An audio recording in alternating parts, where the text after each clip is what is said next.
Opioids, cannabinoids and cocaine, ये तीन topics NEET में बार बार आते हैं, लेकिन ज़्यादातर स्टूडेंट्स यहाँ गलती कर बैठते हैं। आज के बाद ये कन्फ्यूजन हमेशा के लिए ख़त्म हो जाएगा, बस वीडियो को एंड तक देखना। मैं कुछ ट्रिक्स यूज़ करूँगा और ये अगर यूज़फुल लगे तो कमेंट करके ज़रूर बताना।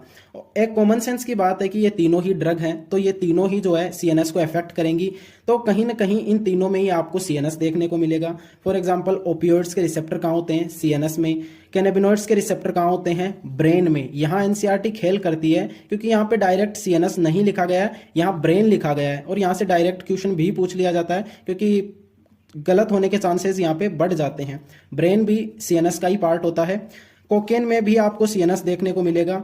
अब बात करते हैं कि आप CNS तो याद कर लोगे, लेकिन GIT को कैसे याद रखोगे एंड कैनाबिनॉइड्स में कैसे याद रखोगे कि ये कार्डियोवैस्कुलर सिस्टम को अफेक्ट करता है? तो इसका भी सॉल्यूशन है हमारे पास। GI ट्रैक को क्या बोलते हैं?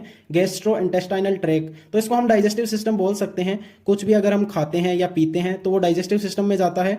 तो हम यहाँ पे ट्रिक बनाते हैं। ओपियोइड्स की स्पेलिंग देखो, यहाँ पे लिखा हुआ है PIO, PO। तो कुछ भी अगर हम पीते हैं तो वो डाइजेस्टिव सिस्टम में जाता है, और डाइजेस्टिव सिस्टम से आपको याद आएगा GIT। एंड कैनाबिनॉइड्स की बात करते हैं। अगर आपको यहाँ पे ब्रेन याद भी नहीं रहता है तो कोई बात नहीं है, हमारा काम चल जाएगा।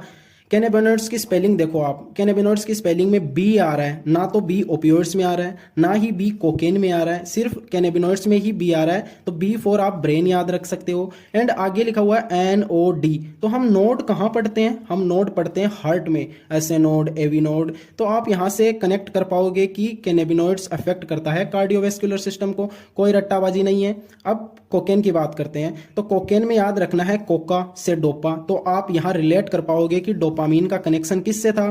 कोकेन से था। अब ओपियोइड्स में बात करते हैं कि ये किस प्लांट से मिलता है। तो यह तो सभी को पता होता है कि पेपेवर सोमनीफेरम से मिलता है। एंड पेपेवर सोमनीफेरम से बनता है मॉर्फिन। मॉर्फिन के एसिटाइलेशन से बनता है हेरोइन, जिसे स्मैक भी बोला जाता है। ये एक प्रकार का डिप्रेसेंट है जो बॉडी के फंक्शंस को स्लो डाउन कर देता है। कैनाबिनॉइड्स किस प्लांट से मिलता है? Cannabis sativa. तो ये तो सिमिलर से ही वर्ड है, कैनेबिस सेटाइवा, कैनाबिनॉइड्स। तो इसमें तो कुछ याद नहीं करना है, बस सिर्फ आपको ये 3 या 4 नाम याद करने हैं: मेरीजुआना, हसीस, चरस एंड गांजा, क्योंकि कई बार यहाँ से क्वेश्चन पूछ लिया जाता है। कोकेन में क्या याद करना है? कुछ भी याद नहीं करना है। किस प्लांट से मिलता है? स्पेलिंग में ही लिखा हुआ है, कोका प्लांट से मिलता है। अब ऑनेस्टली बताओ कि अब भी कंफ्यूजन है या क्लियर हो गया? अगर क्लियर हुआ है तो कमेंट में यस टाइप करो। मिलते हैं नेक्स्ट वीडियो में।